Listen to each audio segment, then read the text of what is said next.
Mahlzeit meine Freunde und herzlich willkommen zu einem neuen How-To-Video hier auf meinem Kanal. Ja, ihr habt es schon im Titel gelesen, heute geht es ums Thema Batterie. Meine 48 ist jetzt schon 4 Jahre alt. Die Batterie ist dementsprechend auch 4 Jahre alt und schwächelt schon so ein bisschen, und es ist an der Zeit, einfach mal eine neue Batterie einzubauen. Viele von euch kennen das Problem, irgendwann ist die hinüber, man hängt die Maschine quasi nur noch, beziehungsweise die Batterie nur noch am Ladegerät, damit man nach einer Woche wieder starten kann, weil ansonsten läuft da gar nichts. Und deswegen ist es heute mal an der Zeit, dass ich die Batterie tausche, und ja, ich nehme euch natürlich mal wieder mit und zeige euch das so Schritt für Schritt, wie ich das mache. Ein bisschen was hat man zu beachten. Ich habe jetzt hier eine Maschine von 2018. Da ist die Batterie ein bisschen anders eingebaut wie die Maschinen vor 2014, also die 2012er, 13er Modelle. Da sind so ein paar Kleinigkeiten, die etwas anders sind, aber das ist minimal. Ja, ich habe folgende Batterie. Ich habe eine Motobat MBY16H. Ich packe euch einen Link dazu auf jeden Fall in die Infobox, damit ihr die direkt bestellen könnt, falls es bei euch auch soweit ist und ihr euch keinen Ast absuchen müsst. Ich kann die mal auspacken. Die ist in so einem schönen Gelb. Ich halte euch das mal hin, damit ihr das genau ablesen könnt. Für die Stift und Zettel dabei haben. Aber wie gesagt, ich pack euch das auch gerne in die Infobox, und dann könnt ihr, falls ihr eine braucht, könnt ihr die bestellen. Ja, und wenn ihr schon eine Batterie habt, ist das auch gut. Und ich würde sagen, wir starten jetzt mal. Paar Kleinigkeiten, die man beachten muss. Jetzt zum Beispiel, bevor man überhaupt anfängt, die Batterie auszubauen, einmal die Zündung einschalten und die Hauptsicherung ziehen. Den Deckel kann man auch mal zur Seite legen. Ja, und wenn du dir jetzt gerade die Frage stellst, was ist eine Hauptsicherung oder wo sitzt die? Also man sollte schon wissen, was eine Sicherung ist. Die Hauptsicherung ist im Prinzip hier die 40 Ampere Sicherung. Und damit vermeidet man im Prinzip, dass man hier ein Gewicht bekommt. Und was auch ganz wichtig ist, wenn ihr das nämlich nicht macht, geht hier der Alarm los von der Maschine, weil die Maschine denkt dann, hier ist irgendwas nicht in Ordnung, hier versucht gerade einer das Motorrad zu klauen, und deswegen immer Schlüssel in der Nähe, Zündung einschalten, und dann geht das auch, ne? So, dann fangen wir mal an, die alte Batterie auszubauen. Jetzt zeige ich euch die erste Schraube, die man hier lösen muss, und das ist unter der Batterie, die wird hier von so einem Bügel festgehalten, eine kleine Schraube, und immer dran denken, wir sind hier im nicht metrischen Bereich, sondern hier ist alles Zoll. Ich habe hier eine 3/8 Nuss, die setze ich einmal an und dann schraube ich das mal ab. Und dann kann man hier diesen Bügel auch schon rausheben und zur Seite legen. Und als nächstes das Kabel vom Minuspol lösen. Da kann man tatsächlich mit einem 10er Ringratschenschlüssel rangehen, wer einen zur Hand hat.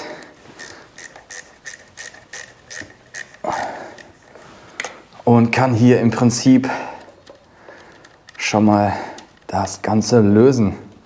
Den Sitz einmal ab. Kann man natürlich auch schon vorher machen, bevor man hier anfängt.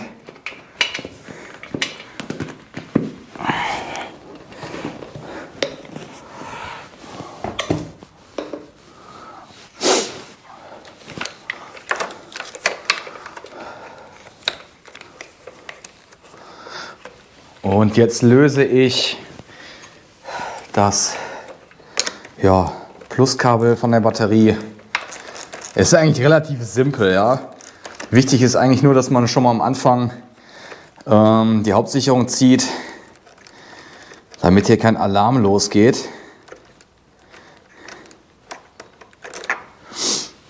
Auch die Schraube lege ich mir mal zur Seite, und dann kann man die alte Batterie auch schon ausbauen.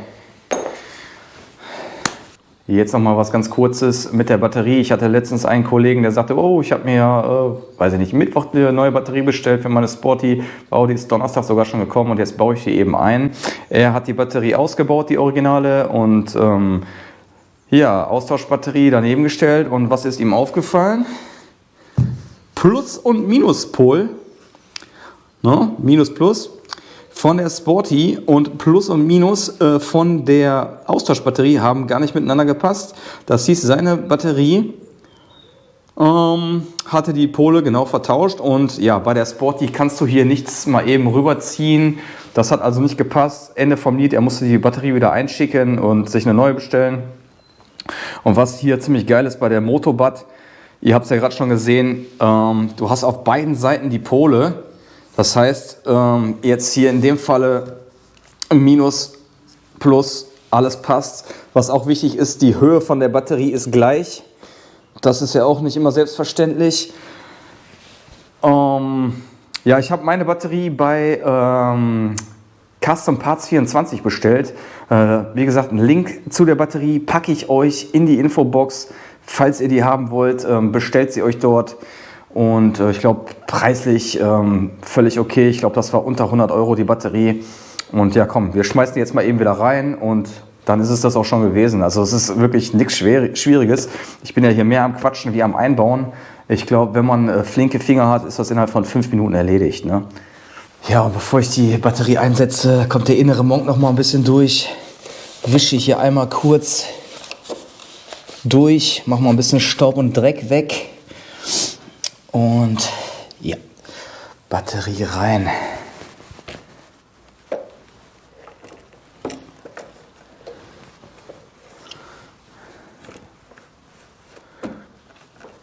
So, und ihr müsst auch hier nicht wirklich Angst haben, dass ihr irgendwie ein Gewisch bekommt.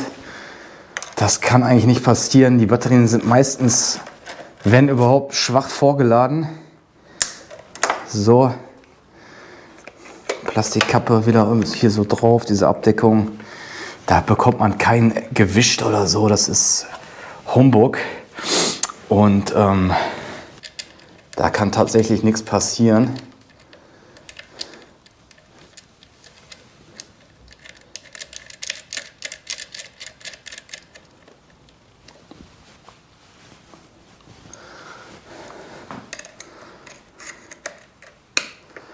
Und auch hier das wieder anziehen. Den Bügel hier wieder rein.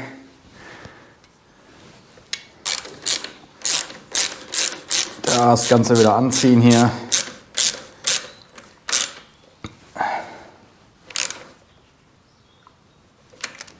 Und als nächstes die Sicherung wieder rein.